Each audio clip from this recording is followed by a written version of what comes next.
Welcome back to Unseen Rite, where the shadows whisper secrets that history tried to silence. Tonight, we open a door sealed for over a century. Behind it lies a woman's sacrifice, a conspiracy that infected an entire industry, and a mansion that once echoed with the screams of truth, smothered behind oak-paneled lies. Pittsburgh, 1887. The city was steel-bound and blood-welded, rising on the backs of men whose names built empires and buried the truth with them. On a freezing December night, Evangelene Vandermark, the elegant wife of steel magnate Cornelius Vandermark, vanished from her private study, locked from the inside. No forced entry, no broken windows, just a still burning candle, an emerald green gown draped across a chair, and a handwritten note that ended mid-sentence. The official story claimed madness, exhaustion, a woman buckling under high society pressure. But they didn't see what she saw, didn't read the pages of her hidden journal tucked behind a false drawer in the oak desk. They didn't know about the Pittsburgh Circle, a brotherhood of industrialists who didn't just compete, they eliminated. Before we continue the story of Evangelene Vandermark and uncover what really happened in that sealed mansion room, make sure to subscribe to our channel and hit that notification bell so you never miss these dark historical mysteries. Tell us in the comments below, what state are you listening from? We love hearing from our viewers across America. What we reveal next may change how you see the Gilded Age, the tycoons we called heroes, and the price of speaking truth in a world ruled by shadows. Because Evangelene was no ordinary socialite. She was an investigator, a spy in silk. And what she found beneath the iron and soot of Pittsburgh's prosperity was a truth powerful enough to fracture an empire. And someone made sure she would never speak of it again. But she left breadcrumbs. And tonight, we follow them. Evangelene Hartwell Vandermark wasn't born into silence. She was the daughter of Harrison Hartwell, a decorated Civil War physician turned whistleblower. He died mysteriously in 1871, days before he was to testify before a federal subcommittee about irregularities in the wartime steel procurement process, irregularities tied to names like Carnegie and Vandermark. Her mother warned her, some truths kill louder than lies. Yet Evangelene inherited her father's appetite for revelation. When she married Cornelius Vandermark in 1879, it wasn't for love. It was access. She played the role of the perfect wife, graceful, reserved, obedient. But behind closed doors, she was assembling a web of secrets, maps of industrial zones, death certificates of mill workers, and photographs taken by gaslight in the slums of Braddock and Homestead. In her private study, she maintained what she called the Chart of Silence, a sprawling diagram scrawled across 3 walls behind a hidden panel. The names of executives, judges, clergy, even a senator, connected by threads of red yarn and pins dipped in blood-red ink. She believed the Pittsburgh Circle wasn't just a criminal syndicate, it was a ritualistic power structure, one that made sacrifices to preserve its hold on the steel empire. Workers who refused dangerous jobs disappeared. Competitors died in accidental foundry fires, and investigators like her father met tragic ends that were never truly questioned. One of the Circle's tools, an abandoned icehouse on the outskirts of the Vandermark estate. Locals whispered about strange deliveries at night. Men with pale faces and empty carts, returning with loads they dared not question. Evangelene went there often, always returning pale, shaken, and silent. Her housekeeper once overheard Evangelene murmuring, "They made steel from more than ore. There's bone in the beams and blood in the bolts." Just days before she vanished, Evangelene was seen removing volumes from the mansion's private library and replacing them with decoys. One, a treatise on metallurgical ethics, contained microfilm hidden behind the spine, images of burned mill ledgers, letters signed only C, and what appeared to be a forensic sketch of a branded human heart. This wasn't just documentation, It was a death sentence in progress. And as Evangeline inched closer to the core of the circle's operations, the mansion began to betray her. Footsteps in the walls, lights flickering where no gas lines ran, the mirror in her dressing room fogging with breath when she was alone. She had crossed the line. Now they were watching. The night Evangeline disappeared, December 4th, 1887, was unseasonably warm, the kind of winter evening where shadows feel heavier than snow ever could. Dinner was quiet. Cornelius cut his steak too slowly. Evangeline wore her emerald gown, something she hadn't touched in years. Her housekeeper, Mrs. De Vere, noted the perfume was different that evening, bitter, herbal and sharp, as though laced with dried wormwood. At 9:17 p.m., she dismissed the staff. At 9:44 p.m., she was seen through the second-story window pacing her study. At 10:03 p.m., the mansion went dark. And by dawn, she was gone. The door was locked from the inside, the windows latched. A single candle had burned out on her desk, leaving behind a melted ring that seemed to form a sigil, a spiral with two outward hooks. Her emerald gown was folded atop her chair, and a note sat beside it, written in her delicate hand. There are truths you cannot bury, but you can choose to dig them up. There were no signs of struggle, no sounds reported by neighbors, no blood, no footprints in the snow-dusted garden. Just silence and something else. Behind her bookcase, investigators found a single sheet of parchment nailed to the plaster. On it, drawn in bone ash and what appeared to be animal fat, was a symbol later identified in occult circles as the Sigillum Machina, a forbidden seal tied to esoteric beliefs about machines possessing spirits, but at the time, no one could or would interpret it. Cornelius claimed she'd suffered a feminine episode and fled, but Mrs. De Vere told the police Evangeline was lucid, calculated, and had been preparing something she only ever referred to as the severance. In the weeks that followed, all of Evangeline's personal effects were removed from the estate. Her journals gone, her father's trunk of war correspondence missing. The chart of silence wall was painted over in industrial lead-based primer, 3 coats thick, as if to smother something screaming beneath. Then came the disappearances. A gardener vanished. The maid who helped Evangeline sew false bookbindings was found drowned in the mill reservoir. A local historian who had spoken with Evangeline about steel lineage records was struck by a runaway carriage, except no horse or driver was ever found. It was clear someone was cleaning house. And somewhere below the mansion, behind walls older than the floor plans admitted, something waited. Before we descend further, I need something from you. If you're still with me, if the shadows haven't made you look away, comment the phrase, "Truth endures," twice below. Not once, twice. It's not just for engagement, it's a symbol, a pact, a digital sigil that marks you as someone who doesn't flinch when history bleeds. Because what's coming next will stain your thoughts.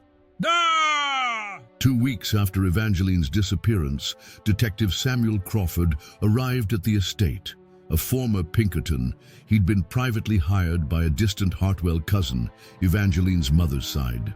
Crawford didn't trust Cornelius, said the man's face was like polished granite, smooth, gray, and utterly inhuman.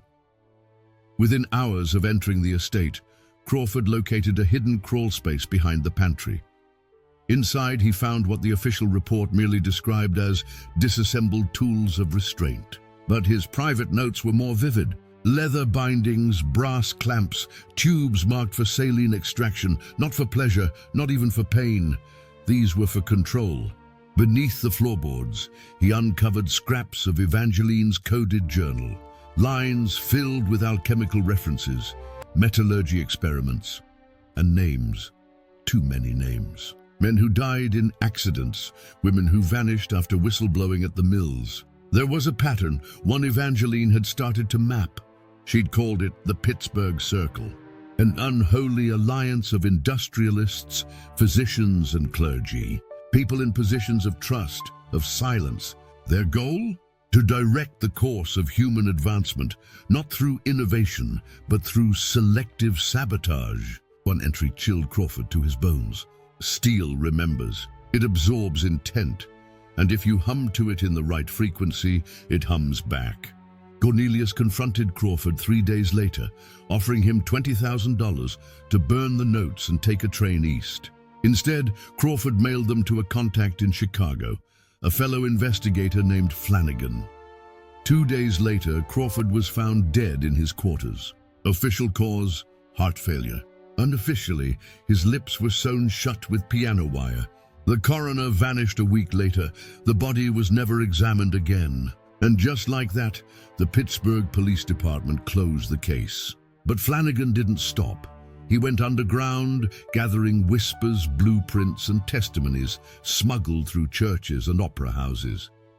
He would spend the next 17 years chasing the circle, always one step behind their rituals, their re-engineered truths, their obsessions with purifying the American bloodline. And he'd begin to suspect something horrifying, that Evangelene never intended to escape. She intended to awaken. The farmhouse was isolated, tucked between overgrown birch trees and a limestone ravine.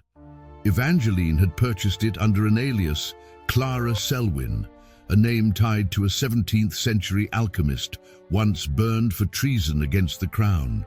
Inside, Flanagan found a sanctuary of obsession, walls covered in maps of Pittsburgh, crisscrossed with red thread and pins. Names were marked in wax: judges, doctors, railroad magnates, priests. Every one of them traced back to a single hub, an abandoned icehouse beneath the Vandermark estate. Beneath the floorboards, in a hidden cellar, Evangelene had created something terrifying. It wasn't just a research lab, it was a ritual chamber, a place where logic bent and language failed. Vats of coagulated blood, tuning forks etched with sigils, a metronome frozen mid-swing, and at the center, a rusted steel lectern, upon which rested a mechanical diary bound in emerald leather and copper wire. When opened, it didn't contain ink. It played sounds, whispers, screams, mechanical breathing, voices layered beneath the surface, some human, some not. Each page had grooves, like a vinyl record, and when the stylus ran across them, you didn't hear words. You heard memory, echoes of conversations Evangelene recorded using unknown methods, perhaps with devices she built herself. Flanagan played one recording again and again. If they extract the blood every fortnight, cognition slows, not just the workers, but the overseers. Steel is the medium, but the mind is the conductor. They're crafting a new consciousness, Cornelius. You know it. You've seen it breathe. It wasn't madness, it was design. Evangelene had discovered that sound, steel, and suffering could be tuned into a system, a human circuit board meant to program obedience, not through fear, not through violence, through frequency. She called it resonant conditioning. Flanagan's hands trembled as he read her final notes. The workers were test subjects. Their disappearances were orchestrated. They didn't flee. They were taken to the icehouse. The circle didn't just silence them. They converted them. Converted into what? That question would soon be answered. Because beneath the farmhouse, in a second chamber sealed with lead, Flanagan found a body. Not Evangelene's, not Cornelius's. Something in between. The limbs were too long. The eyes had no whites. Its chest had 7 surgical ports and a tag pinned to its collar. Subject EV, prototype 3, operational. And the heart inside, it was still beating. Michael Flanagan didn't run. He should have. But something held him in place, not fear, but recognition. As if the thing on the slab had once been human enough to grieve. The body wasn't decomposed. It wasn't preserved either. It was paused, suspended in a state somewhere between death and reanimation. The ports in its chest were not medical, they were mechanical. Brass gears faintly rotated within, rhythmically clinking in sync with the faint thump of its unnatural heart. Above it, scrawled in Evangelene's handwriting on the stone ceiling, were the words, "Frequency births form, emotion completes the circuit." This wasn't resurrection, this was reprogramming. Evangeline had discovered a method to rewrite the human body, not through surgery or chemicals, but through sound waves and grief. Each of the workers taken from the mills and farms had been reduced to this, a vessel stripped of identity, then recoded into silence. And this, prototype 3, wasn't the first. In the adjacent alcove, Flanagan found 6 other alcoves, empty, scorched clean, each marked with chalk symbols, inverted pentagrams, spirals intersecting eyes, and one carved deep enough to bleed stone, a circle with 12 spikes, the insignia of the Pittsburgh Circle's inner order. They weren't simply eliminating threats. They were conducting trials, testing thresholds of loyalty, of memory, of the soul. And in the corner, stacked like firewood, were journals, bound in rough hide, page after page, in Evangeline's exacting script, documenting experiments not just on others, but on herself. 3 nights ago, I allowed the resonance chamber to operate at full exposure. I dreamed in reverse time. I saw Cornelius speaking, but the words entered my ears before he moved his lips. The sound was not sound, it was command. I felt my hand writing a letter, one I had no memory of composing. This is not hypnosis, this is not insanity. This is something older, a language buried under civilization. Evangeline was not simply an investigator, she had become the experiment. And Flanagan, now that he had read the words, heard the hum in the walls, stood in the center of her symphony. The process had begun in him too. In the silence of that basement, a low frequency vibrated through his spine, subtle, constant, like a forgotten lullaby. He would never be alone again, not in his thoughts, not in his dreams. The next morning, Michael Flanagan didn't remember leaving the farmhouse. He woke on the floor of his hotel room in Pittsburgh, his boots still muddy, coat soaked with condensation, and a single phrase ringing in his head like an echo from another life. It was never meant for paper. He checked his pockets. The journals were gone. So was the sketch of the resonance chamber. Only one thing remained, a brass key etched with the symbol of the 12-spoked circle. Hours later, he tried to contact the university. Every number had been disconnected. The anthropology department had been shuttered overnight. And the professor who initially sent him the lead on the Vandermark case had been reported missing. When he visited the city records office to retrieve Evangeline's will, the archivist looked him dead in the eyes and said, "Sir, there is no record of an Evangelene Vandermark, nor a Cornelius, nor a mansion at that address." He showed them a photo. They told him it was doctored. He drove back to the estate that night, determined to prove his sanity. But where the mansion once stood was nothing, just overgrown forest and caution tape. The land was now government property. No trespassing, no explanation. Michael wasn't losing his mind. Someone was erasing it. He returned to his apartment and found it ransacked, not robbed, sterilized. All physical evidence gone, no fingerprints, no prints on glass. Even the dust was missing. And on his kitchen table was a note. "The circle does not warn twice." Every trail he followed led to doors that no longer existed, to records that had been rewritten, to people who had been replaced. This wasn't a secret, it was a system, a machine designed not just to suppress truth, but to replace it with silence. The Methodist church files vanished. The state coroner transferred. Detective Samuel Crawford's grave exhumed. The coffin was empty, and yet the hum never stopped. In the walls, in the water pipes, in the spaces between his thoughts, Michael began to understand this wasn't about Evangeline anymore. She had opened a door too wide, and now the institution she died trying to expose was turning all of history into a blank page. The question now was chillingly simple. Who or what was writing over it? Michael Flanagan's nights grew restless. The low-frequency hum had settled deep inside his bones, an unshakable resonance that warped his reality. It wasn't just a sound, it was a language, a command encoded in vibration. He began piecing together fragments from whispered rumors and cryptic letters that arrived in unmarked envelopes, letters that spoke of the architect. Not a man, but an entity, a hidden force that transcended industry, government, and even faith. The architect was the mind behind the Pittsburgh Circle's machinery, a system of control that had survived centuries, morphing, adapting, consuming dissent like a dark virus. Its power wasn't wielded by steel or blood alone.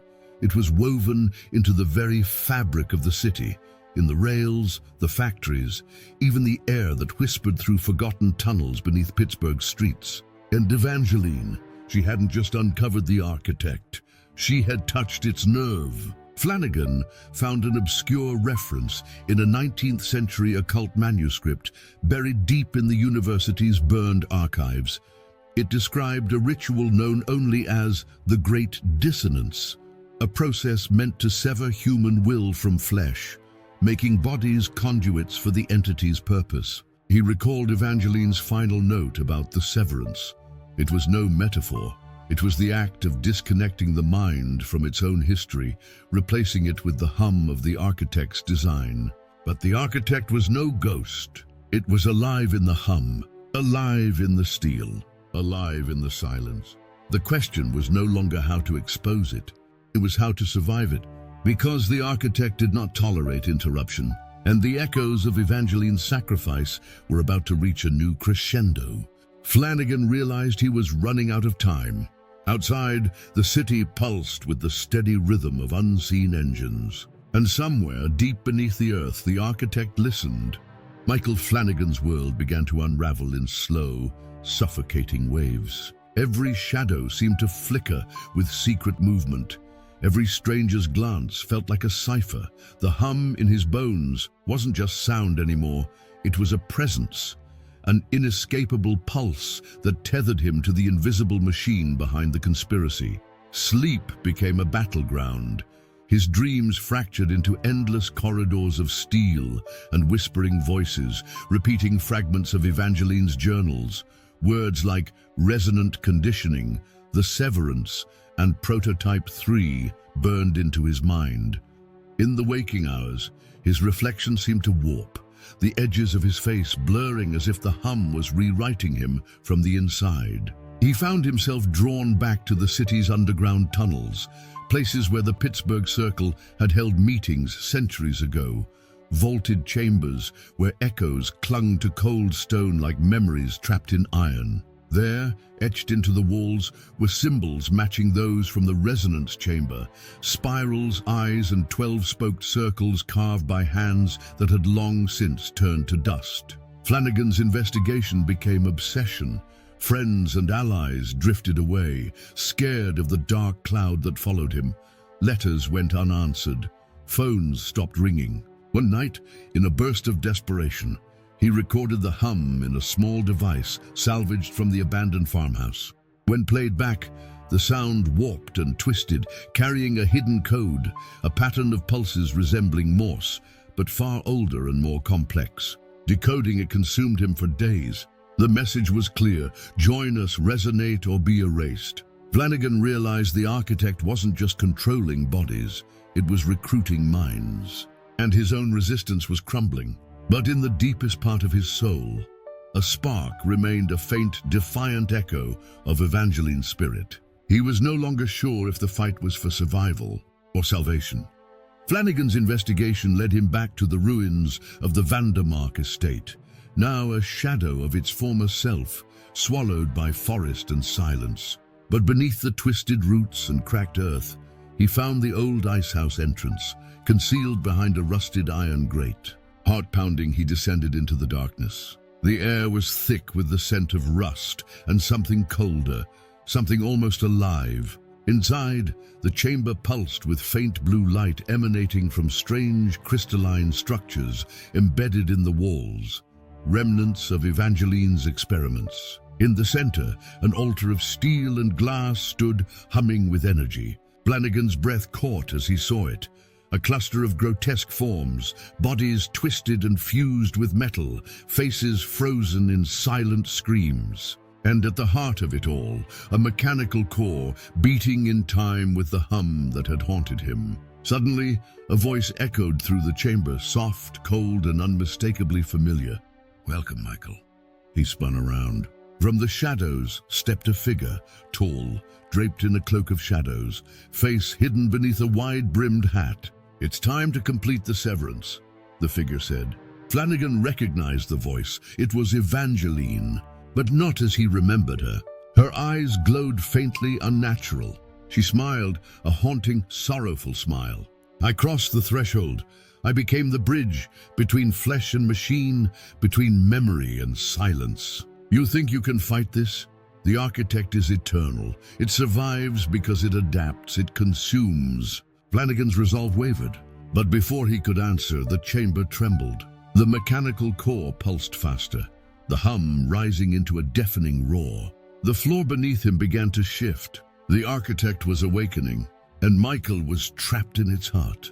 The chamber seemed to breathe around Flanagan, walls contracting and expanding, metal groaning as if alive. Evangeline's voice echoed, layered with static and sorrow. You're not just fighting a machine, Michael. You're fighting the silence inside yourself. Suddenly, the mechanical core projected waves of light, enveloping him in visions. Memories flooded his mind, moments of pain, loss, betrayal. He saw his own reflection fracture, splintering into countless shards. Each shard whispered secrets. Conform, obey, forget.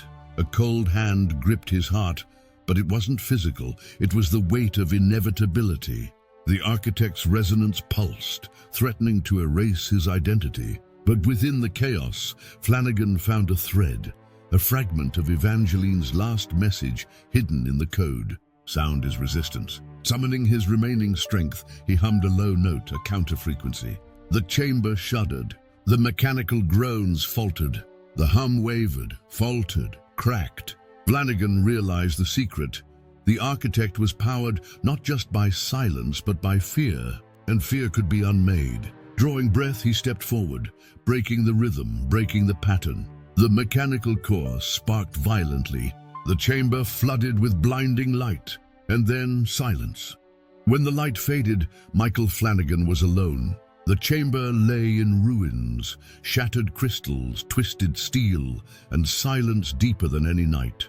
But something had changed. The hum had stopped. For now, Flanagan staggered out of the icehouse, the dawn creeping through the trees like a hesitant witness. He carried with him the last surviving journal, Evangeline's words, her sacrifice, her warnings. The world outside remained unaware of the shadow war waged beneath its feet, of the secrets buried beneath steel and blood. He knew the architect's silence could return at any moment, because systems like these don't die. They sleep, waiting for the next voice brave enough to sing against the hum. Before he disappeared into the morning mist, Flanagan whispered the phrase that had become his anchor. Truth endures. And somewhere deep beneath Pittsburgh, a faint pulse began anew.